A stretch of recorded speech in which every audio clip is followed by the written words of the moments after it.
paano nga ba ako magbebenta sa Amazon? Okay? Actually, paulit-ulit ko na itong ina-upload yung video na to na ang dami kasi nagtatanong sa akin, siguro 1,000 na tao. Paulit-ulit yung tanong, Sir, paano mag-Amazon? How to sell on Amazon? Paano ako magiging Amazon seller? Blah, blah, blah, blah.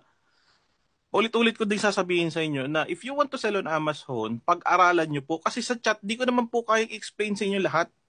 Tama? Di ko din naman kayang explain sa inyo lahat sa isang video lang. Kaya Mm. nga tayo abutin ng 4 na araw. Paminsan abutin ka tayo ng 5 araw eh. Kasi may mga additional Okay. questions pa, tapos may mga additional updates pa. Kasi po, Amazon is a very broad topic. Sobrang lawak nito. It's a very long topic. Ibig sabihin, mahaba siya. No? Kailangan mong mag-spend ng mga at least an hour, 2 hours, 3 hours. And Amazon is a very boring topic. Maboboring ka dito kasi kaharap mo computer eh. Mm. So, Mm. Amazon is a very long topic sa totoo lang. Hindi ko kayang explain sa inyo sa isang araw lang or sa isang video lang kasi maboboring kayo eh. Di ba? So, kailangan merong kasamang hands-on siya para pag pinag-aralan mo siya, okay, ganito pala siya.